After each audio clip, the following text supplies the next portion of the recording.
हाय दोस्तों, आप देख रहे हैं गणित कक्षा 10 प्रश्नावली 1.5 जो कि इन सवालों में से परीक्षा में एक अवश्य पूछा जाता है। वार्षिक परीक्षा के लिए बहुत महत्वपूर्ण सवाल है। इन तीनों सवालों में से इसका नाम है सरल कीजिए। पहला सवाल को हल करते हैं। पहला सवाल बहुत सिंपल है। इस प्रकार से तीनों सवाल आपको हल करके हम बताने जा रहे हैं। जैसे 64 है, अब 64 के हम गुणनखंड निकाल लेंगे तो हम वर्गमूल निकाल लेंगे गुणनखंड में। जैसे 64 के लिए हम लिख सकते हैं यानी 2 गुणे 2 गुणे 2 गुणे 2 यानी 2 दूनी 4, 4 दूनी 8, 8 दूनी 16, 16 दूनी 32 और 32 दूनी 64। इस प्रकार से ई के ऊपर घात के जितने की लगी यानी 1/2 की लगी है।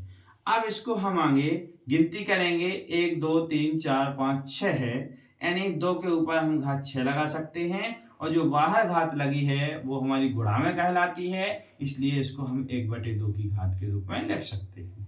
अब इसके लिए हम घातों को काट सकते हैं, यानी 2 एकम 2 और 2 तियां 6। इस प्रकार से 2 के ऊपर घात हमारी बची 3। अब 2 के ऊपर घात 3 बचती है तो इसके लिए हम 2 को 3 बार लिख सकते हैं। 2 गुणे 2 गुणे 2 यानी बराबर हमारा गुणा हो जाएगा 8 आ जाएगा।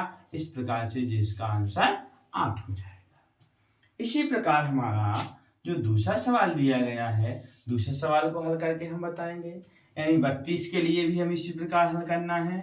इसको हल करने के लिए हमें लिख देना है 2 गुणे 2 गुणे 2 गुणे 2 गुणे 2। यहाँ पर हम 2 दूनी 4, 4 दूनी 8, 8 दूनी 16, 16 दूनी 32। इसके ऊपर घात कितने की लगी है? 1/5 की घात लगी हुई है। अब यानी हम इसको आगे हल करते हैं, यानी 2 के ऊपर कितने की घात आ जाएगी? 5 की घात आ जाएगी। गुणा में हमारा जो कोष्टक गुणा कहलाता है तो 1/5। हम 5 से 5 इसको काट देंगे तो हमारा हल आ जाएगा। हमारा 2 के ऊपर 1 की घात मतलब 2, हमारा आंसर ही 2 आ जाएगा। इसका आंसर हो गया। इसी प्रकार से जो हमारा तीसरा सवाल दिया गया है, हम यहाँ से मिटा के लिख सकते हैं। यहाँ पर लिख देंगे हम तीसरा सवाल, यहाँ हम हल करके आपको बताएंगे। जैसे तीसरा सवाल हमारा दिया गया है कि 125 की घात 1/3, यानी 125 की घात 1/3 जो हमारा तीसरा सवाल है। इस तीसरे सवाल के लिए हम हल करते हैं, यानी 125 के गुणनखंड होते हैं हमारे 5 गुणे 5 गुणे 5, यानी 5 25 25 पंचे 125। इसकी घात हम लिख देंगे 1/3। अब इसको आगे हल करते हैं, बढ़ाते हैं। 5 को करेंगे 3 बार है, यानी हम 5 के ऊपर घात लगाएंगे 3 की।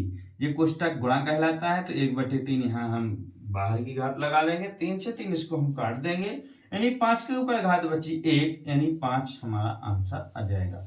इस प्रकार से बच्चों जो हमारे घातांक वाले हैं यानी सरल करना है उनको, इसी प्रकार से हम इनको सरल करते जाएंगे और समझते जाएंगे। इनमें से एक सवाल परीक्षा में आता ही आता है।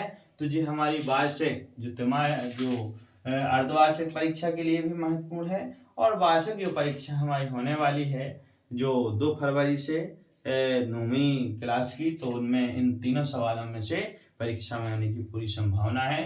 तो आप वीडियो को देखते रहिए, सब्सक्राइब कीजिए, लाइक कीजिए और इसका आनंद लीजिए जो परीक्षा में आए।